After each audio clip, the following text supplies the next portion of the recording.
përdorte pas një fije turpi fjalët më të rënda të pista gjatë orës së mësimit. Nxënësit kanë qenë në klasën e 6. Fjalë që nuk do t'i dëgjoja as në rrugë jo më nga një njeri që mban titullin profesor. Arsimtari në këtë rast është dënuar. Vetëm pasi prindrit e kanë marrë vesh për këto ngacmime e këtë keq trajtim, ata e kanë lajmëruar rastin në polici. Një mësimdhënës në shkollë fillore, aty ku fëmijët do duhet të ndiheshin të sigurt, përdorte pas një fije turpi fjalët më të rënda të pista gjatë orës së mësimit. Fjalë që nuk do t'i dëgjoja as në rrugë jo më nga një njeri që mban titullin profesor. Për këtë rast nxënësit ngritën zërin, menaxhmenti i shkollës u njoftua, por asgjë, heshtje totale. Profesori vazhdoi me fllitësitë e tij, sidomos kishte ndodhur asgjë. Disa nga vajzat të lënduara dhe të traumatizuara vendosën të mos hyjnë më në orën e tij të mësimit. Vetëm atëherë prindërit denoncuan rastin në polici. Pas hetimeve ndaj tij u ngrit akuzë për ngacmim seksual dhe keq trajtim, një krem që të duhej të ndëshkohej me kohë. Por drejtësia si shpesh herë u vonua edhe për këtë rast. U deshën shumë vite që gjykatat e merrte një vendim. Sot vajzat që ishin pjesë e akt akuzës janë në përfundim të shkollës fillore. Pse u desht kaq shumë kohë? Çka ndodhi gjatë gjithë këtij procesi të lodhshëm? Për këtë do të na flas Laura Tahiri, avokatja e njërës prej vajzave të dëmtuara.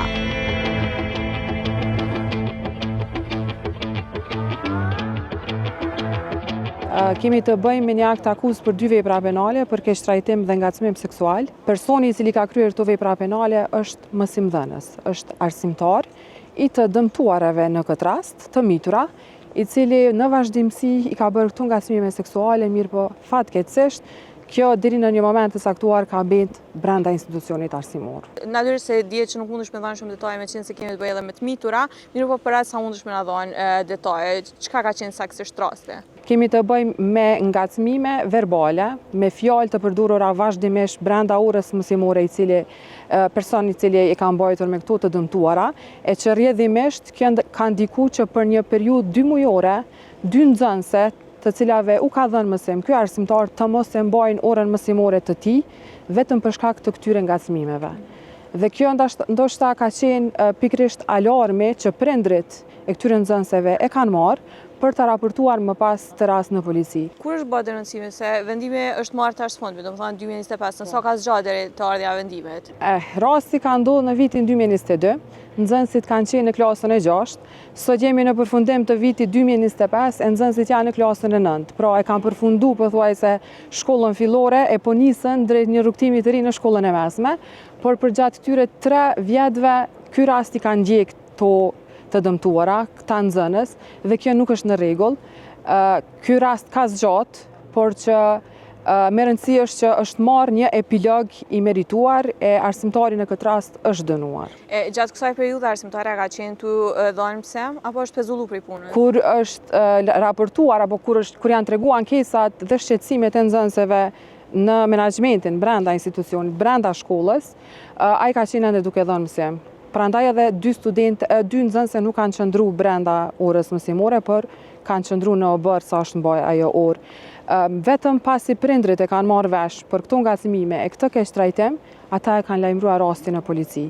Tek pas raportimit të rastit në polici janë ndërmarrë masa dhe ky person është suspenduar. Do thonë atëherë kur s'kan pas çare tjetër e kanë suspenduar.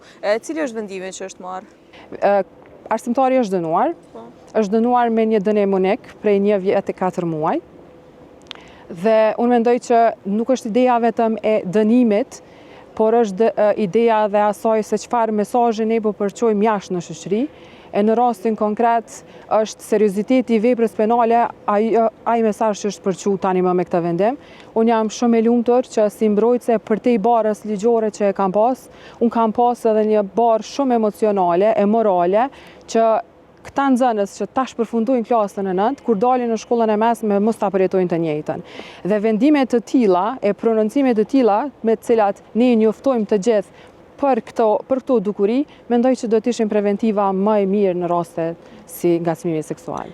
Zonja Tahiri, ju edhe për afër keni pas kontakt me dëmtuarën në këtë rast dhe po duam të ditë edhe njerëz të tjerë se me çka përballen këto vajza, domethënë të marr parasysh madje edhe stigmën, barrierat që i ndajnë ato që mos me denoncu rastin, ndoshta një përshkrim të përjetimeve tyne gjatë këtij procesi.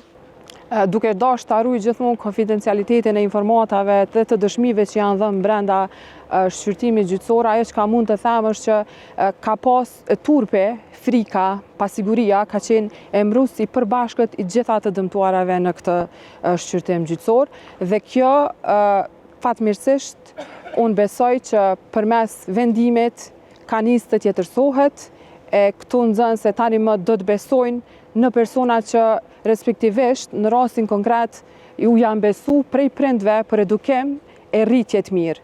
Dhe institucioni arsimor duhet qihet si një prej institucioneve më të sigurta, ambienti më i sigurt ku na i dërgojmë fëmijët tonë. Unë sot nuk flas këtu vetëm si avokate, unë jam edhe prind dhe e kuptoj shumë mirë se sa e rëndësishme është që kur e dërgojmë fëmijën në shkollë, të jetë shumë i sigurt aty ku e dërgojmë. Dhe nga personat të cilat na i besojmë kujdesin e rritjen të trajtohet me dignitet e mënyrën më të mirë të mundshme.